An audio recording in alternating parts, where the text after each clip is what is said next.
The night was never silent. It cracked with the roar of predators, hissed with the whisper of snakes in the grass, and trembled with the cries of children too young to understand the danger pressing in from all sides. For our early ancestors, every sunset was a gamble. Would they see the dawn again? Would their children's eyes open to another day, or would they be claimed by hunger, cold, or the teeth of beasts? Life was not a gift, it was a battle. And survival came only to those who learned, adapted, and endured. This is the story of the difficulties our first ancestors faced, and how their struggles shaped the future of humankind. The unforgiving land. The earth in those days was both beautiful and merciless. Rolling plains stretched endlessly, rivers carved through valleys, and forests towered like cathedrals of green. But beneath this beauty lurked constant peril. Food was not waiting in baskets or markets. It had to be found, hunted, or dug from the earth.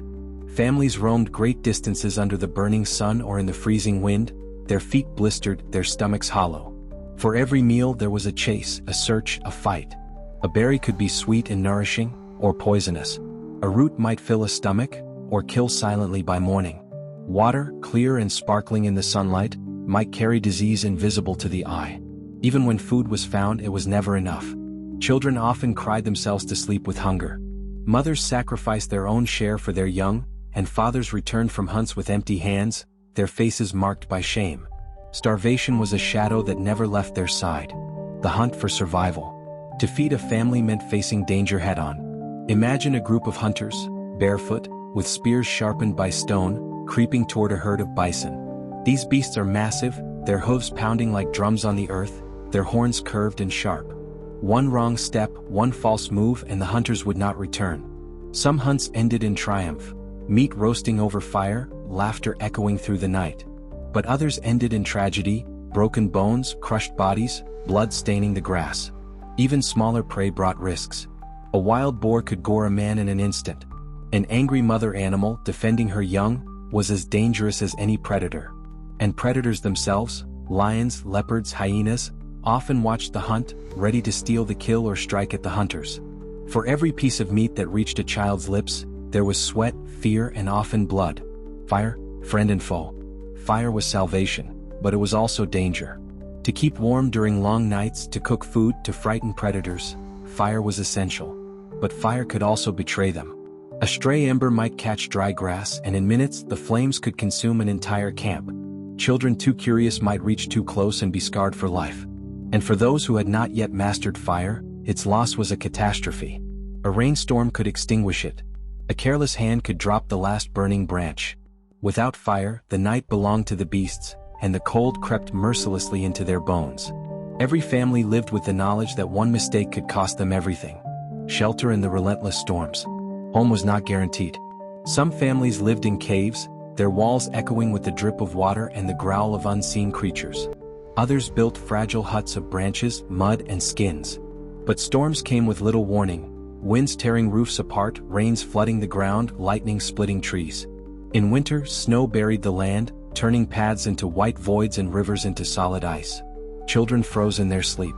Families huddled together like a single body, sharing what warmth they had. And even inside shelters, there was no true safety. Scorpions, snakes, and insects crawled in the dark. Disease spread quickly in the cramped spaces, striking down the weak. To have a roof was rare. To keep it was harder still. The constant fear of beasts. Humans were not kings of the land then, they were prey. At night, lions prowled outside the flicker of firelight. Leopards slipped silently into camps, snatching children from their mother's arms.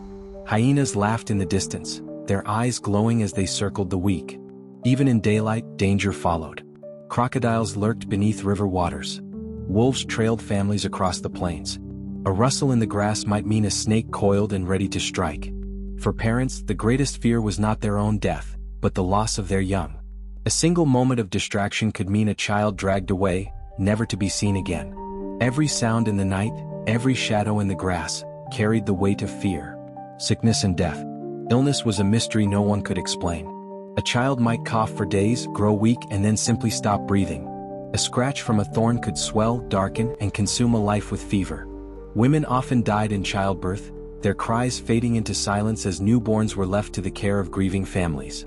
There were no doctors, no medicines, only herbs and hope. Sometimes they healed. Often they did not. Death was a constant companion. Families carried their grief quietly, but the memory of each loss burned deeply. Every birth was a fragile promise. Every life was borrowed time. The endless cold. When the ice ages came, the land turned against them even more. Forests thinned. Rivers froze. The animals they depended on vanished or migrated far away. To survive, families dressed in layers of fur, stitched clumsily with bone needles. They dug shelters into the earth, seeking warmth below the frozen winds. Still the cold seeped in. To be caught in the open was death. Fingers blackened, breath froze, and bodies stiffened in the snow. Hunger grew worse in the cold. Plants vanished beneath ice, and hunts grew longer and riskier. Families walked for weeks, carrying their children, following herds across endless white landscapes. The cold did not forgive weakness. The burden of distance. Survival often meant movement. Families could not stay in one place for long, for the land soon emptied of food and water. Journeys stretched across mountains, deserts, and rivers. Parents carried infants on their backs. The old and the sick struggled behind, often slowing the group. Some were left behind, an unbearable choice but one that survival demanded. The burden was heavy. Each step forward was shadowed by exhaustion, injury, and doubt. And yet, to stop was to die. The weight of fear and hope. More than hunger, more than predators, more than storms, the greatest challenge our ancestors faced was fear. Fear of the unknown. Fear of the night. Fear of the next day's hunger, the next storm, the next beast. But alongside fear lived hope. Hope that a hunt would succeed. Hope that a child would live through sickness. Hope that fire would last the night. Hope that tomorrow might be kinder. Hope is what carried them forward when their bodies begged to give up. It was the unseen weapon that no predator could match. Conclusion: the struggles that forged us. Our ancestors' lives were a chain of difficulties. Hunger gnawing at their stomachs, predators lurking in the dark, storms tearing down their shelters, sickness stealing their loved ones, cold freezing their bones. And yet, from these hardships rose resilience.